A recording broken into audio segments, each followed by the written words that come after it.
Hey, look here, I'm just wrapping up. How you doing? God bless you. Happy Sunday. Been to Gosh, right? All that good stuff, man. It's Sunday afternoon, and I'm just wrapping up street side praying.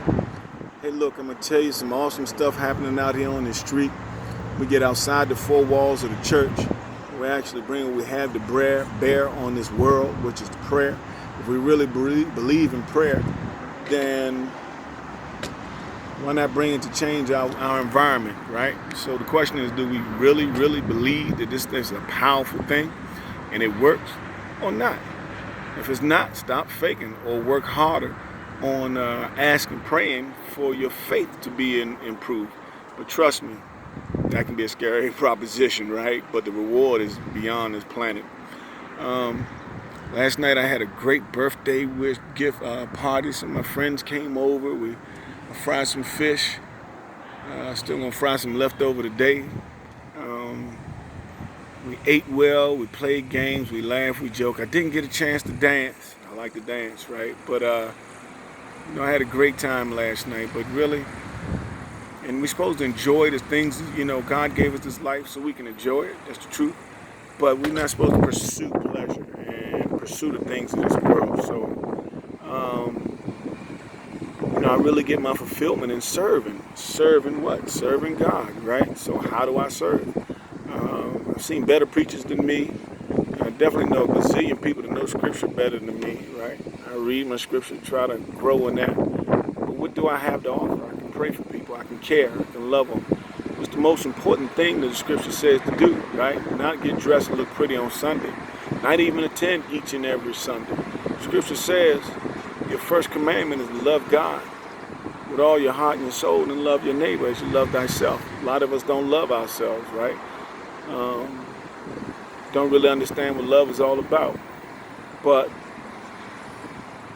what we do know about it, are we offering it to our neighbor? Who is our neighbor? The guy living next door? The guy in the next apartment? No. Well, yes. But our neighbor is everybody we share this planet with.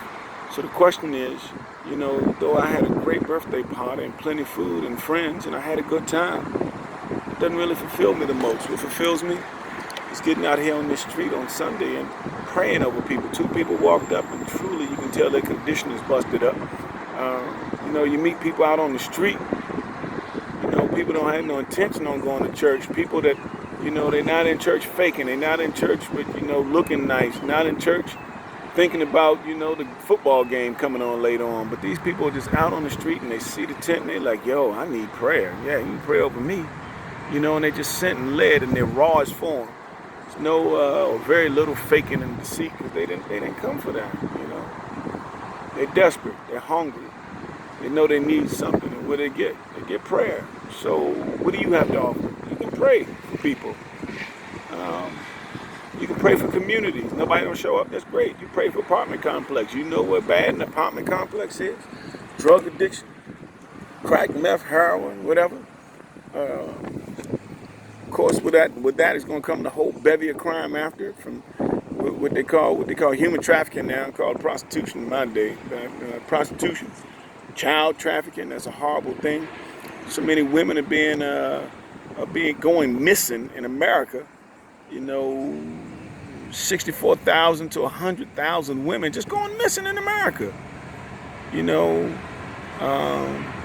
lost 70,000 people to opioid addiction last year, and it was around that same number for the last 5 years straight. Let's do the math. We're talking about 350,000 Americans died from opioid addiction. You're talking about the missing women, you're now 100,000. That's 450,000 Americans disappeared from this whole thing. And we still complain about the economy, say what, they're jobs? People are missing. We tell them, foreigners, they can't come here. The scriptures say, man, take care of the foreigner. Jesus said, what you do for them, you do for me.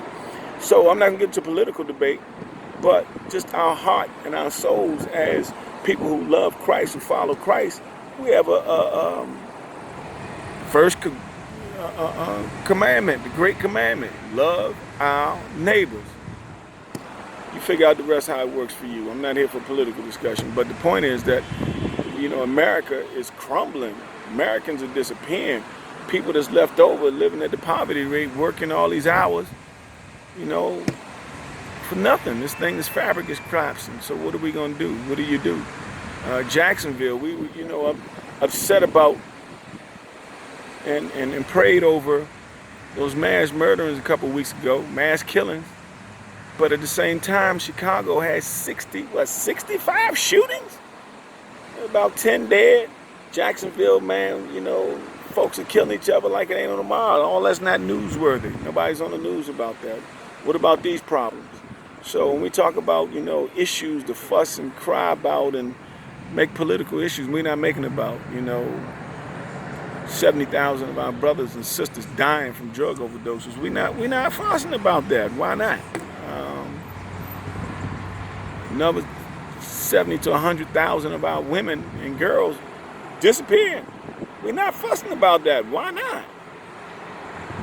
Blinders, man. We got on blinders. We think it's, you know, it's some political reason. And trust me, man, God is over the president. The scripture says that you should vote. You should pray for your president. Not vote. The scripture says you should pray for your president, your leaders. If you're not praying for your leaders, man, stop whining, moaning, complaining about them, putting them on Facebook, right? Pray for them first, then all right, then you do Facebook, you know, whatever, I don't know. But pray for them first. You can create change. Do you believe that prayer is real? Do you believe that prayer works? Do you believe it? If you don't believe it, ask for more faith. If you do believe it, let's use it. You believe gas run your car, right? You put more in. It's just like that. I believe my car won't run without gas. It's just like that. I believe that my city, my state, my country, my nation won't run properly without prayer. Just like that. So get off the sofa. Don't worry about football. Don't worry about none of that, man. Don't worry about your comfort. Share some of your house. One of these homeless dudes, man, you know, you gotta be careful with the homeless cats, man. But one of the dudes said his wife lived, a homeless vet. He said vet. He been shot 5 times and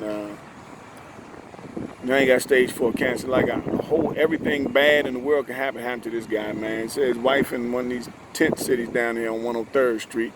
I said, look, man, I don't carry cash, but you know, I got a lot of leftover fish from last night I need to fry. I said, I'll come pick you up. You can come to dinner with me. I'll take him to Walmart.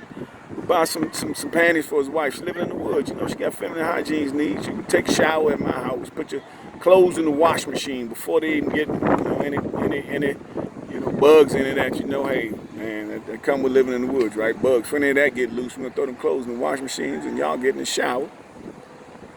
I'll buy the clothes. You know, God bless me. Share what I got. I share. I don't need to be a millionaire, multi-millionaire, man. Share with the people who ain't got nothing. Share. Buy them some clothes. Buy them some drawers. Buy the women some sanitary napkins. Feel like humans again. Sure. It's their fault they're in this condition. All right, okay, all right. Pull yourself up by the bootstraps, whatever. But this is where they're at right now. So, help them. You got family, you got friends, you got all them that screwed up. You help them. Help. Get out the doors of the church. If you're not in a church, yeah, you do need to find a church. Why? There's a lot of good things to help you in your walk. But the most important thing is not church. The most important thing is Christ. Through what? Through prayer. Christ, through reading his word. Christ, through intimacy with Christ. Through meditating on his word. Christ, through singing up praise and worship songs. Hey, look, take a day out of the week and the whole day that you're riding in the car, man, you only listen to music that's going to praise and worship and lift him up. The other 6 days, listen to all that, man, destructive crap that we listen to. Y'all listen to, I don't listen to junk. Look, one day of the week, turn the TV, no news. No TV, no nothing. Just let your brain have its way with you. Right? Or you can meditate on God, or you can ask God to clear them old cruddy thoughts. But turn the distractions off is what I'm saying. Then get on these streets and pray over these communities. Pray over these people. Just pray. love you, man, and I'm so sorry for the state of our condition of our world. It hurts my heart. Sucks the joy out of everything. Bless you. Love you. Fry that fish later on. Ha ha ha ha.